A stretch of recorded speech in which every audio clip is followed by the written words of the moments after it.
Hello friends, வணக்கங்க. நான் ரதியா சமையலேருந்து சாந்தி பேசுகிறேன். எப்படி இருக்கீங்க? நல்லா இருக்கீங்களா? இன்றைக்கி நான் சிக்கன் டிக்கா கபாப்ஸ் தான் செய்ய போகிறேன். நான் எப்படி செய்கிறேன்னு உங்களை செஞ்சு காமிக்கிறேன். ஃபஸ்ட் டைம் வீடியோ பார்க்குறவங்களா இருந்தால் சப்ஸ்கிரைப் பண்ணிக்க, பக்கத்தில் இருக்கிற பெல் பட்டனை கிளிக் பண்ணினா நான் போடுற வீடியோவில் உங்களுக்கு உடனுக்குடன் செய்கிறேன். வாங்க வீடியோக்குள்ளே போகலாம். நான் சிக்கன் ஒரு 1/2 கிலோ அந்த மாதிரி போன்லெஸ்ஸாக இந்த மாதிரி சைஸுக்கு நான் கட் பண்ணி வாஷ் பண்ணி வச்சுருக்கேன். இது நம்ம ஒரு பவுல் எடுத்துக்கலாம், மிக்சிங் பவுலு. இது கூட தயிர் ஒரு கப் ஆட் பண்ணிக்கலாம். இஞ்சி பூண்டு பேஸ்ட் 1 ஸ்பூனுங்க.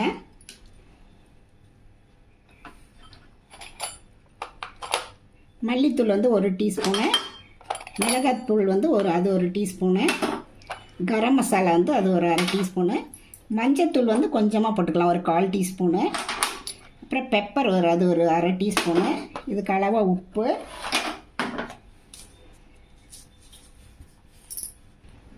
ஜீரகத்தூள் ஒரு 1/2 டீஸ்பூனு. கஸ்தூரி மேத்தி வச்சுருக்கேங்க, அதை நல்லா அந்த மாதிரி க்ரஷ் பண்ணி போட்டுக்கலாம். அப்புறம் லெமன் ஜூஸ் ஒரு 1/2 ஸ்பூனு.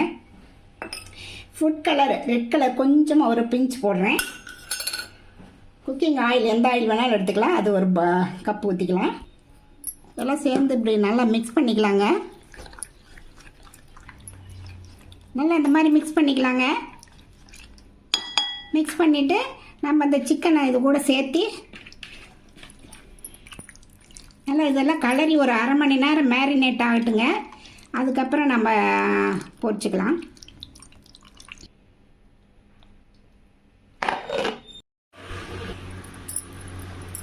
பாருங்கள், நல்லா மேரினேட் ஆயிடுச்சு. ஒரு பேன் வச்சுருக்கேன், அதில் நம்ம பொரிச்சுக்கலாம்.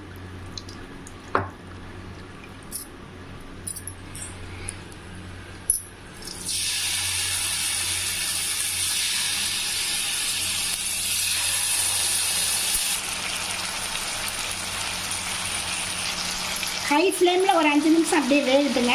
அப்புறம் நம்ம திருப்பி விடலாம். அப்போ தான் அதோட ஈரப்பதம்லாம் போயிட்டு நல்லா ரோஸ்ட் ஆகும். அப்படியே திருப்பி விட்டுக்கலாங்க.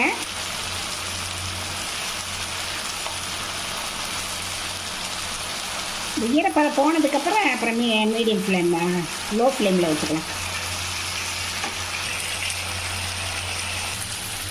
பாருங்கள், இதில் தன்மையெல்லாம் போயிடுச்சு, எண்ணெய் பிரிஞ்சிருச்சு. லோ ஃப்ளேமில் இன்னொரு 5 நிமிஷம் இருக்கட்டுங்க, நல்லா ஃப்ரை ஆயிரும். பாருங்கள், நல்லா ஃப்ரை ஆயிடுச்சு. இதில் நம்ம கொஞ்சம் சார்கோல் போட்டுக்கலாம்.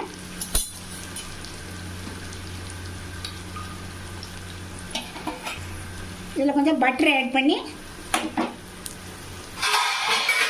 ஒரு 2 நிமிஷம் மூடி வச்சிடலாங்க. பாருங்கள், ரெடி ஆயிடுச்சு.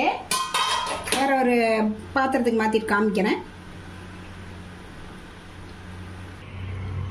பாருங்கள் எப்படி இருக்குன்ட்டு. பார்க்கவே எவ்வளோ ஸ்பைஸியாக இருக்குது.